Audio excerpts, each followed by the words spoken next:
Está no ar mais um episódio do nosso Pode Peregrinar. Gente, eu vou receber no episódio de hoje uma pessoa assim que está desde o iniciozinho da história da obra de Maria, da história das peregrinações. Até o Tiago Tomé veio aqui e disse assim, o Frei Josué eu acho que já foi em todas as peregrinações da obra de Maria. E sim, eu vou receber no episódio de hoje Frei Josué.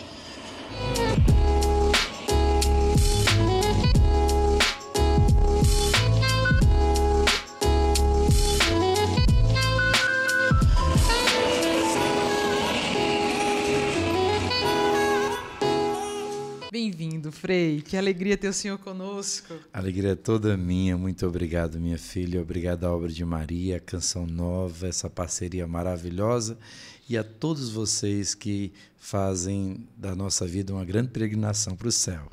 Louvado seja Deus. Frei, quando nós falamos de peregrinação, estamos falando de qual conceito teológico? E às vezes as pessoas falam, peregrinação, mas isso tem algo teológico muito profundo também. Peregrinar é realmente você ir a um lugar sagrado. A peregrinação como fenômeno religioso, ele remonta ao início mesmo das civilizações. Né? Todas as grandes civilizações tinham seus locais sagrados de culto, de adoração aos seus deuses, né? Que para nós não é ainda a peregrinação verdadeira, porque a peregrinação verdadeira é aquela peregrinação, a gente começa sempre com a peregrinação de Abraão. Ele que, ao chamar de Deus, sai de Ur da Caldeia, vai para Harã, né? E depois ele deixa tudo e vai para a terra que Deus lhe prometeu, que é Canaã. Depois nós temos também, como conceito teológico, mas também que nos embasa muito esse conceito de peregrinação, a grande peregrinação que Jesus fez. Na plenitude dos tempos, ele deixou o céu, deixou o seio da Santíssima Trindade e veio habitar entre nós, né? Se fazer um de nós. E agora nós podemos peregrinar para o céu. A peregrinação, na realidade, é uma grande viagem em comunhão com o Espírito Santo de Deus para chegar ao céu. A gente sai da nossa casa e vai até um lugar santo e volta para a nossa casa. Então a gente saiu do céu, caminha aqui na terra, de lugar em lugar, de graça em graça, de fé em fé, até um dia a gente voltar para a casa do Pai. E os lugares santos são esses locais favoráveis, como um deserto tem sempre um oásis. Então o oásis é aquele lugar onde você vai se refazer suas forças físicas e espirituais para continuar a caminhada no deserto da vida.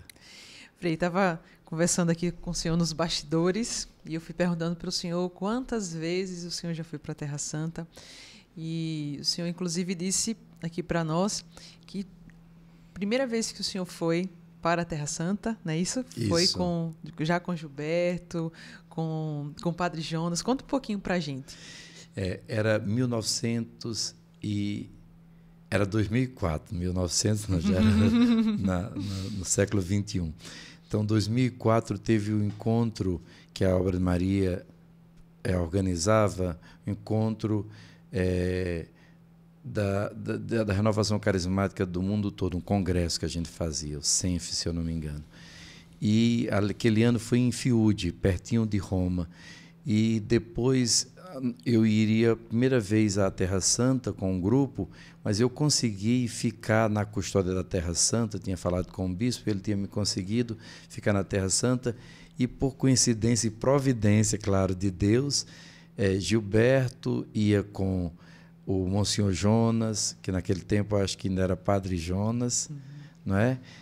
Com Eto e Luzia para a Terra Santa para fundar a Canção Nova lá, uma casa de missão.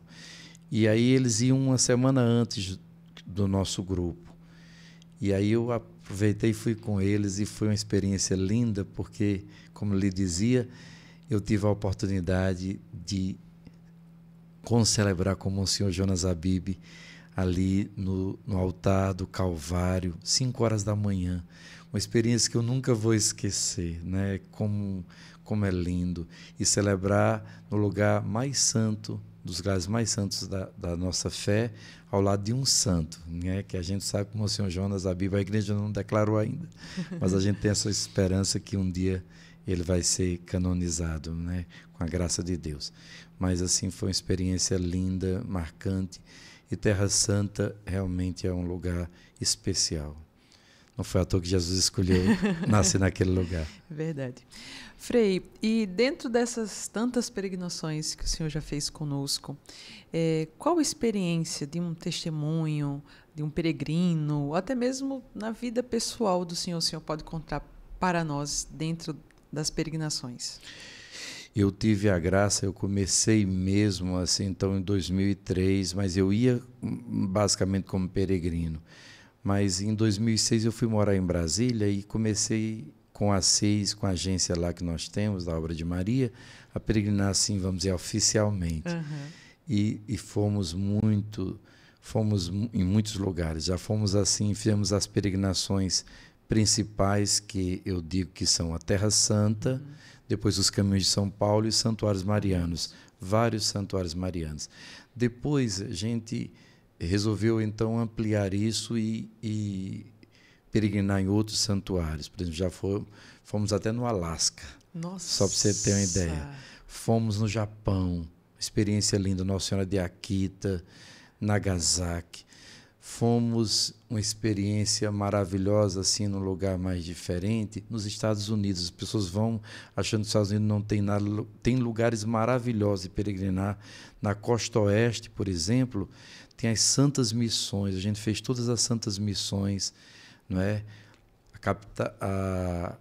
A Catedral de Los Angeles, por exemplo. Los Angeles é uma cidade famosíssima, mas para outras coisas. Sim.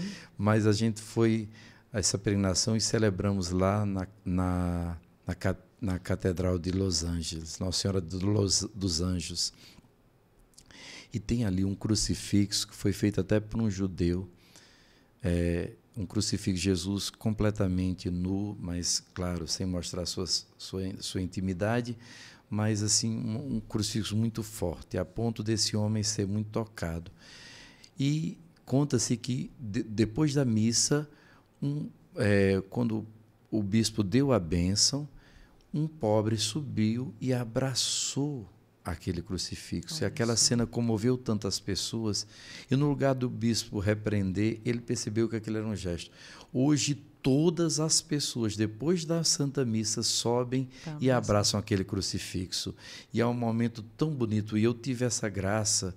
Eu digo a você, há alguma coisa, não que a gente idolatre imagem, nada disso, mas há uma coisa muito especial ali. Isso em Los Angeles? Los Angeles. Nossa. Eu estou dizendo para vocês, mas eu tive a graça muito grande, minha filha, de pedir sempre a Deus um dom, de nunca me acostumar com as peregrinações. Então, posso ir 1000 vezes a Fátima, 1000 vezes a qualquer lugar, eu aproveito. Eu sou, por exemplo, às vezes até parece uma tolice, eu pego às vezes uma pedrinha, se é possível, se eu não vou mexer lá com patrimônio, mas eu peço sempre, Nossa Senhora me deu uma lembrancinha, eu pego uma pedrinha e eu guardo aquele lugar sagrado, eu abençoo. Eu já tenho uma caixa grande, várias caixas de pedrinhas que eu pego desses lugares santos, porque eu quero viver cada momento, né? Mas houveram muitas experiências assim de conversão. Por exemplo, eu sei que está ficando um pouco comprido, mas eu posso contar para vocês um rapaz que começou a viajar conosco, que fazia muitos anos que ele não se confessava. Quando chegou lá em Mãe Teresa Admirável de Schanster, em Valendar, na Alemanha, a gente dorme naquele santuário. E aí ele dormiu lá. Ele ficou tão encantado, ele não conseguiu dormir, mas Jesus mostrou a ele a vida toda dele. Ele fez um excelente exame de consciência. Ele depois me procurou, disse: Frei, agora eu quero me confessar de verdade. Fiz uma excelente confissão. Pouco tempo depois, ele caminhando, chegou em casa, não é? E teve um ataque fulminante e morreu. Nossa. Mas morreu na graça de Deus. Ele já era um bom católico, mas não praticava ainda alguns sacramentos. Mas você veja assim, quantas pessoas mudam a vida. é maravilhoso a gente acreditar que não é só propaganda, é real. Mais obra de Maria, mais que viagem, encontros com Deus. Realmente eu tenho testemunhado nesses quase 20 anos, já são quase 20 anos caminhando com a obra de Maria. Frei, eu soube aqui de um fato que aconteceu na Praça Vermelha, na Rússia. Mas antes, eu nunca fui na Rússia. Sim. Explique pra gente o que é essa Praça Vermelha, antes de contar o que aconteceu nessa praça. Praça Vermelha, primeiro, tem 2 significados. Primeiro, que o tijolo realmente com que é construído ou a pintura é vermelha. Mas o vermelho, e esse é o significado próprio, é a cor da bandeira da Rússia, do comunismo, né? Principalmente. Da Rússia não, da antiga União Soviética. Né? Então, o vermelho é a cor do comunismo. Então, ali é a sede, vamos dizer, de todo o poder soviético, do antigo soviético. Então, ali era, vamos dizer assim, o lugar número 1 de se mostrar todo o poderio bélico, militar e todo o aparato do sistema comunista ateu, né? Então, ali é um lugar muito emblemático, vamos dizer assim. E o que foi que aconteceu nessa praça, Frei? Eu sempre, por isso que eu estava dizendo para você, eu sempre gosto muito, minha filha, de rezar e viver cada momento da peregrinação. E eu acho que um momento muito importante é você se confessar. Eu sempre aconselho as pessoas ou confessar comigo, com outro diretor espiritual, ou em algum santuário, que tem inclusive a graça daquele sacramento. Mas, então, eu precisava me confessar, porque já fazia alguns dias que eu estava, era no final ali em Moscou. E você imagina, imprensa, e isso foi no começo dos anos 2000, deve ter sido 2007, ou não, 2009 mais ou menos, foi logo no começo mesmo. Então, era muito difícil. E eu disse, Nossa Senhora, para a senhora nada é impossível. Eu preciso ir daqui, daqui a pouco vamos para o aeroporto. Eu queria tanto me confessar. Olha. Aí eu baixei a cabeça assim e rezei uma Ave Maria. Quando eu abri os olhos, lá vem um padre. No meio da multidão, um sacerdote em plena Praça Vermelha. Naquela hora, eu falei, não, senhor, eu estou meio louco, né? Isso é miragem, não. Era um padre e falava espanhol muito bem. Era um padre da Opus Dei que estava fazendo um intercâmbio lá de línguas, alguma coisa assim, e me atendeu prontamente à confissão. Rezamos ali pela Rússia, por aquele povo, né? Veja como os carinhos de Deus, os mimos de Deus, né? Sim. Frei, e dentro do seu ministério, como que o senhor enxerga assim as peregrinações? O senhor tem um ministério muito conhecido no Brasil, não só no Brasil, mas no mundo também. E aí eu faço 2 perguntas. Como que as peregrinações elas te ajudam, né, a exercer esse ministério? E como o seu ministério é exercido nas peregrinações? Porque o senhor, nos grupos de peregrinação, a gente não escolhe, né? Vai todos os tipos de pessoas. Enfim, são essas 2 perguntas. Primeiro, eu acredito que tudo é um chamado de Deus, né? Assim, eu acho que deve peregrinar quem sente um chamado de Deus e quem gosta de peregrinar. Eu amo viajar, eu amo peregrinar, eu amo, assim, não para fugir de trabalho, porque se for ver, humanamente ele trabalha muito mais. Assim, a pessoa pensa que ele está viajando para passear, está na Europa, não sei o quê. Não, nada disso. Eu gosto realmente de viajar, eu gosto de conhecer, mas eu gosto de fazer as pessoas terem um encontro com Deus nesses lugares. Eu acredito piamente, não é? Eu quero ser um homem de fé e quando perder isso, eu não quero mais peregrinar, Deus o livre, né? Mas a primeira coisa, então, é ser chamado por Deus. Depois, você acreditar que cada pessoa ali foi escolhida por Deus. Então, eu tenho que ter muito respeito, não é? Moisés ouviu aquela palavra, tire as sandálias dos seus pés, porque o lugar que você está pisando é santo. A gente tem que ter essa humildade e esse respeito por cada pessoa, que além do lugar ser santo, as pessoas que estão lá são santas, são templos de Deus, precisam, muitas vezes machucados, feridos, não é? Então, eu quero muito que as pessoas tenham experiência de Deus. Não é por isso que a gente luta para fazer com que cada peregrinação seja única, tem pessoas às vezes são difíceis e a gente diz para conhecer uma pessoa você tem que viajar com ela, né? Então às vezes na viagem eu costumo sempre viajar com a Assis brinca que a viagem tem três fases. Primeiro é o amor, tudo é lindo, tem um passarinho, tira foto de tudo. Segunda coisa é o desencantamento, né? Você, meu companheiro de quarto ronca muito, fala muito, é muita reza, é muita coisa, é muita missa, todo dia a gente celebra a missa, sim, né? Então, é desencantamento. Por fim, é a acolhida, você perceber, peregrinação na realidade é a vida. Na minha casa, na minha família tem um que come muito, tem um que bebe muito, tem um que fala muito, tem um que fala nada, tem um que não compra nada, tem um que reclama de tudo, tem um que agradece por tudo. Então vai se tornando um grupo, uma família, né? E a gente vai... Então, cada peregrinação realmente é uma escola e a gente tem que aproveitar. Eu aproveito cada peregrinação e eu vou a cada lugar, minha filha, como se fosse a última vez. Sabe por quê? Porque eu não sei se eu vou voltar. É verdade. Então, assim... Alguém brincou uma vez comigo, Frei, porque às vezes suas missas são um pouco demoradas. Pode ser a última, eu não vou me arriscar. Então, cada peregrinação pode ser a última, né? Então, quando a gente começa a sentir esses rumores de guerra, que isso atrapalha tanto, né? E eu sempre digo para as pessoas, vão, enquanto é possível. Olha, agora na Terra Santa, quanto tempo a gente convidou as pessoas para ir? Vamos à Terra Santa, vamos fazer um retiro, pega a palavra, vamos tocar no caminho que Jesus tocou, andou. Sim. E as pessoas, eu não vejo, não sei. Agora querem ir, não podem. Não pode. Então, mesma coisa com os santuários marianos, façam experiência. Façam experiência em Fátima, em Lourdes, em Medjugorje, em Roma, mesmo com toda aquela loucura, com toda aquela dificuldade.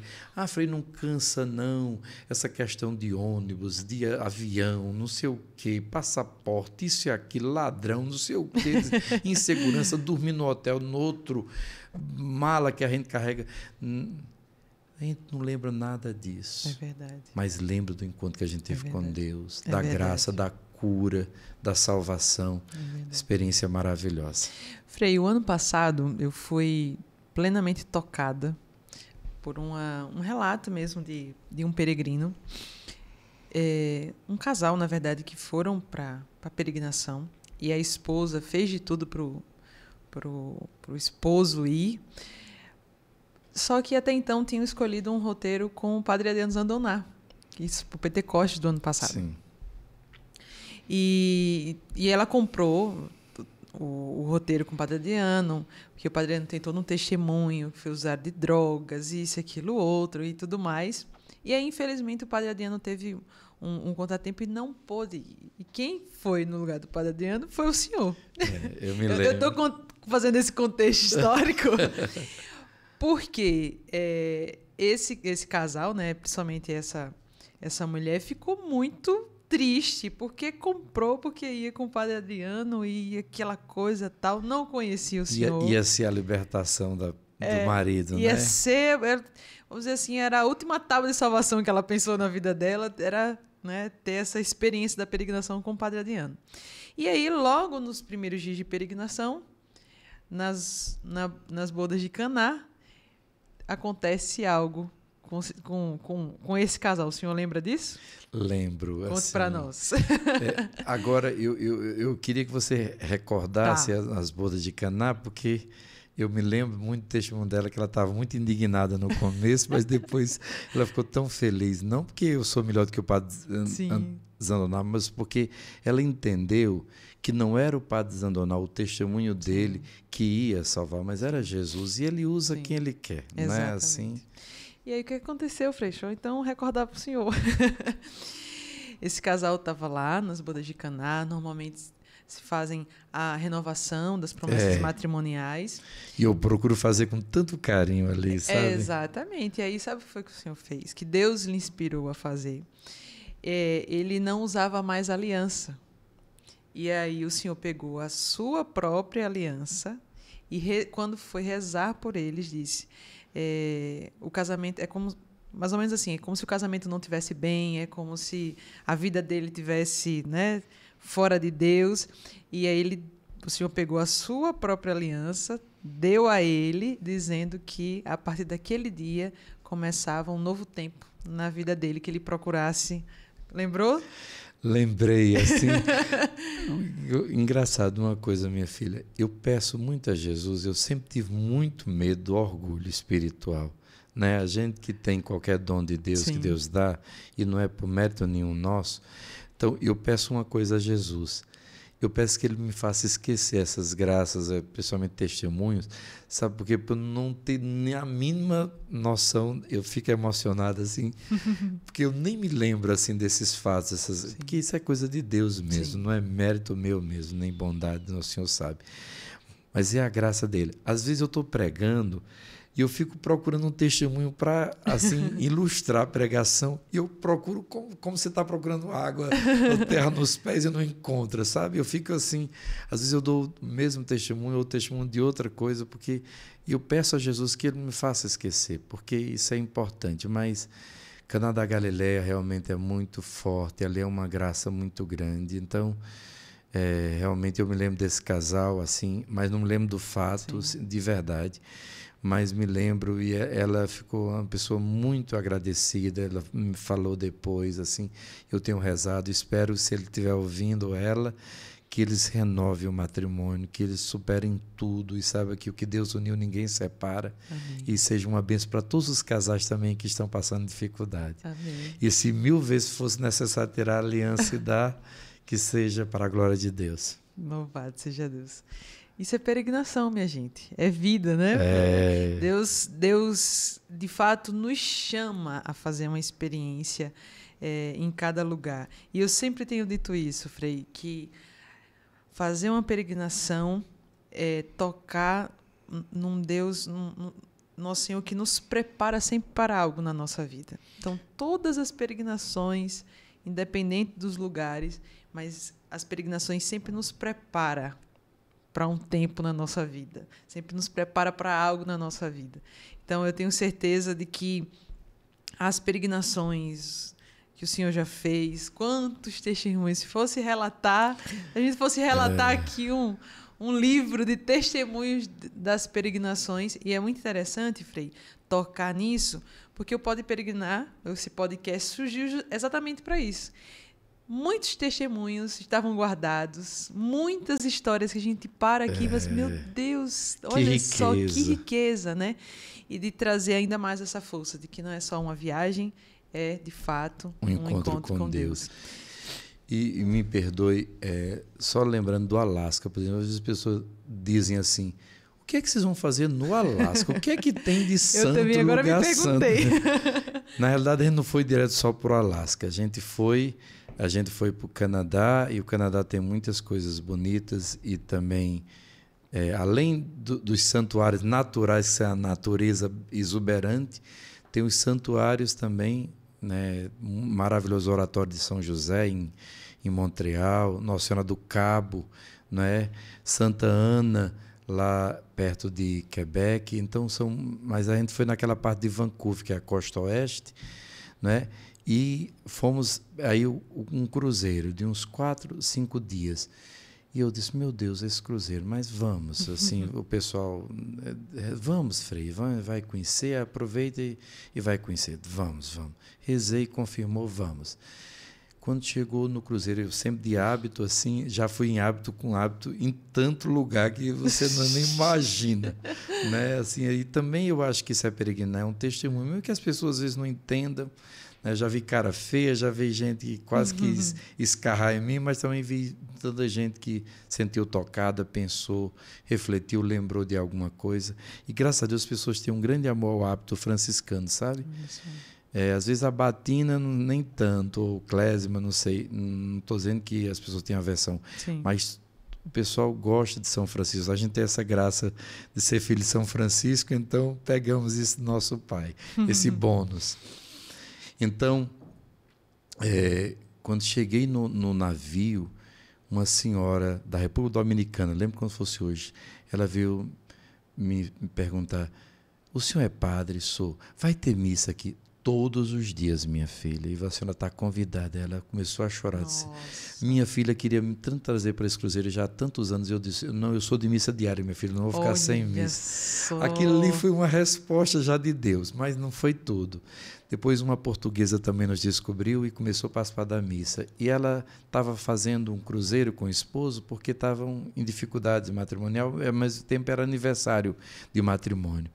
Minha querida, você acredita que aquela mulher, fomos rezando por ela e pelo esposo, no final, nos últimos dias, ele veio à missa e foi uma renovação tão grande daquele matrimônio.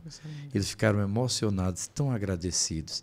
E quando a gente chegou numa cidade do Alasca, agora nem me lembro o nome, não foi em Anchorage, que é a capital, mas a gente chegou e aí perguntamos, desce todo mundo, aí vai uns vão por geleiras, outras coisas, a gente perguntou assim, tem algum santuário por aqui, alguma igreja católica?